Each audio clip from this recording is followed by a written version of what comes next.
Furlan, pode ter certeza que através dessa convivência a gente pôde ratificar a certeza de que a humildade é sempre presente nos grandes homens, como acontece com o seu caso, com certeza.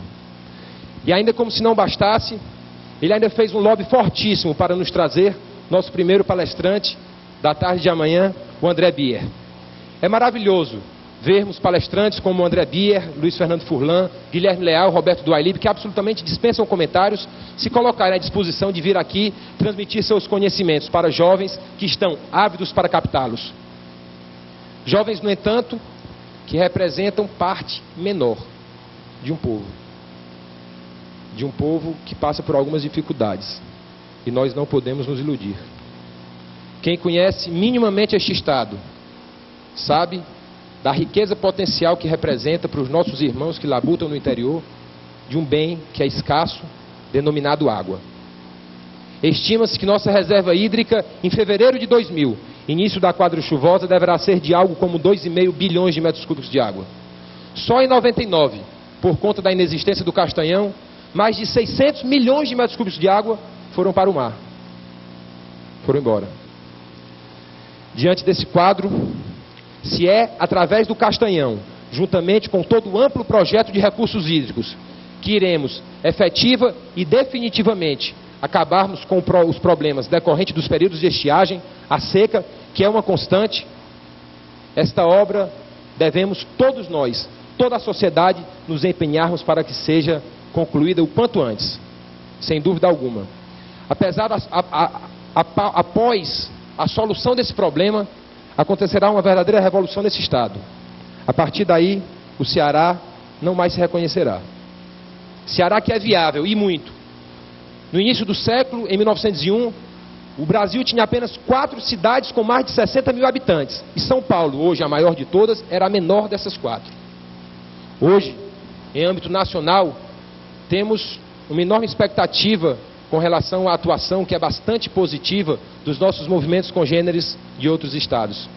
E aqui ficamos também demasiadamente satisfeitos pela presença dos nossos amigos dos outros estados aqui.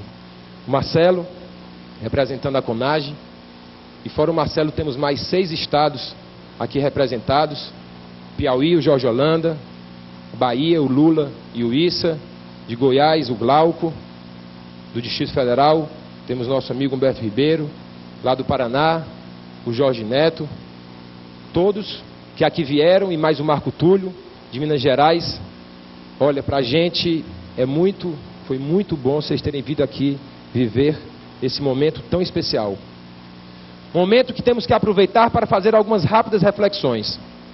Às vezes nos questionamos quais seriam os motivos para não termos com maior facilidade crédito de longo prazo e taxas de juros racionais em nosso país.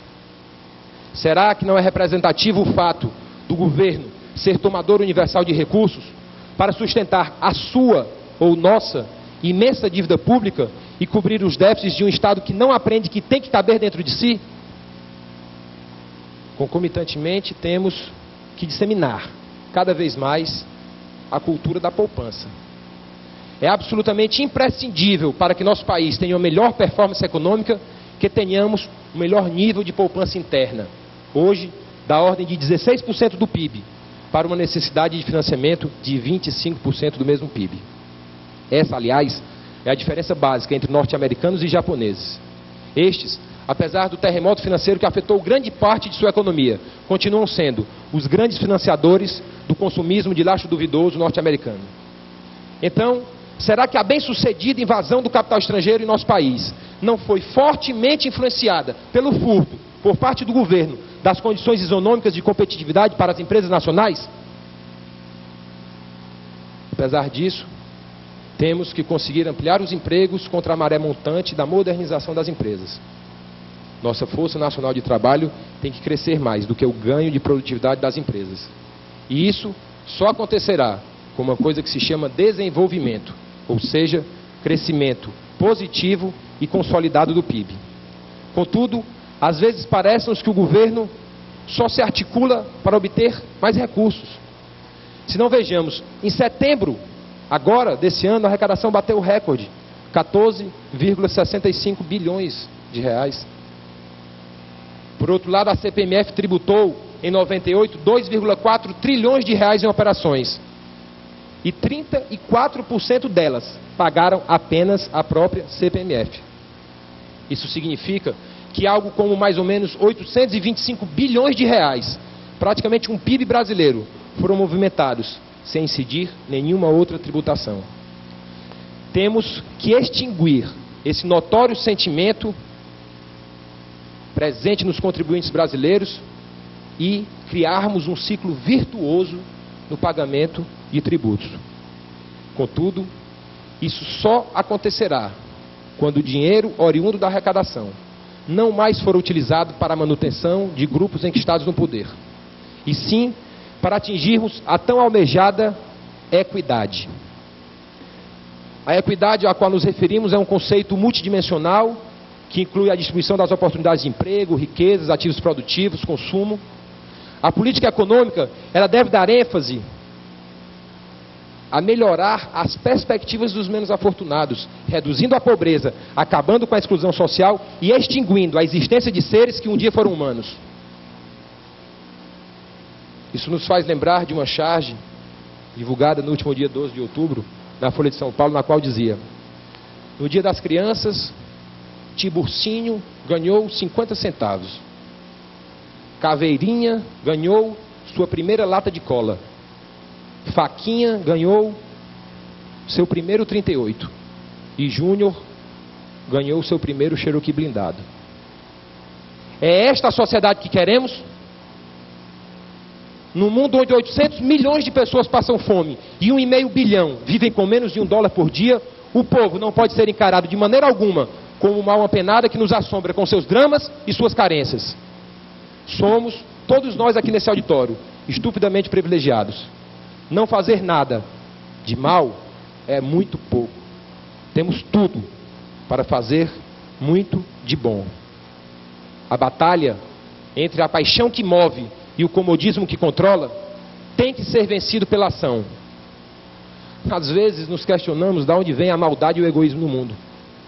Porque você não é mau, não é egoísta. Eu muito menos. Ele não é mau, não é egoísta. Ela também não é. Bem, que existe a maldade e o egoísmo no mundo, isso é de pleno consenso. Contudo, de onde é que eles vêm, se nós não somos assim? Temos que romper esse medo que temos de conhecer a nós mesmos, porque criticamos a sociedade dizendo que a sociedade não tem consciência. Ora, o que é a consciência coletiva, se não nada mais e nada menos do que a soma das consciências individuais? Marx conceituou muito bem quando disse que a responsabilidade cabe a todos e a cada um de nós, de acordo com nossas possibilidades e habilidades. Diante de todo esse contexto, estamos nós aqui fundando a nossa FAGESS.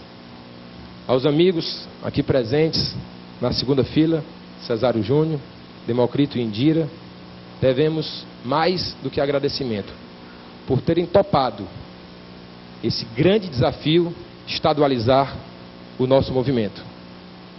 Movimento que promoveu a escolha para a logomarca da FAGESS e teve uma participação extraordinária, com 36 logomarcas inscritas. Dessas 36, 3 foram escolhidas pela nossa comissão de notáveis, para que todos nós aqui presentes possamos, dentre estas, escolher a que consideramos melhor para representar a FAGESS.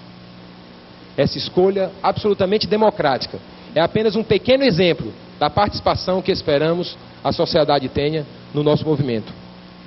Movimento que não ficará constantemente justificando a realidade e aceitando que tudo continue como está.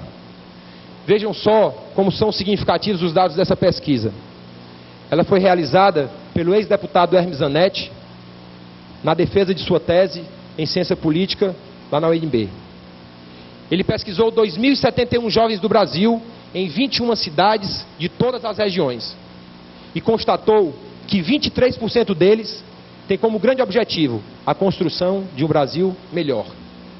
Bom, até aí está tudo ótimo. Acontece que esse enorme desejo de mudança estava escondido pela descrença institucional e pela falta de canais de participação com credibilidade. o mais grave é que 50% desses mesmos jovens disseram que os problemas sociais eram motivos para trabalhar e lutar por uma revolução. Simplesmente não podemos deixar que esse enorme desejo de mudança venha a ser mais forte do que as mudanças de mudar por vias democráticas. Temos que promover um profundo resgate das instituições desse país. Temos que promover esse resgate.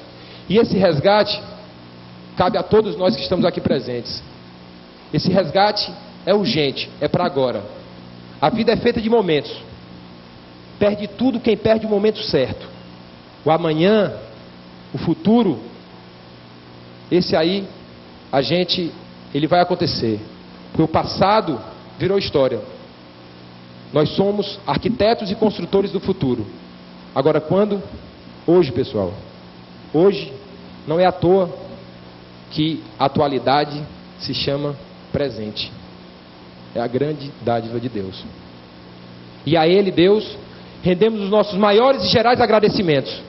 Ele é o maior responsável por todas as nossas ânsias e desejos de mudança a partir desse movimento.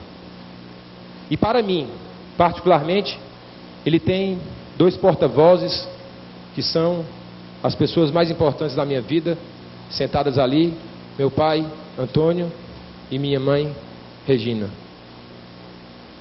Componentes da mesa, jovens aqui presentes, senhoras e senhores, demais autoridades, toda geração de jovens precisa acreditar que vai salvar o mundo. Toda geração de jovens precisa acreditar que resolverá os problemas não solucionados até então.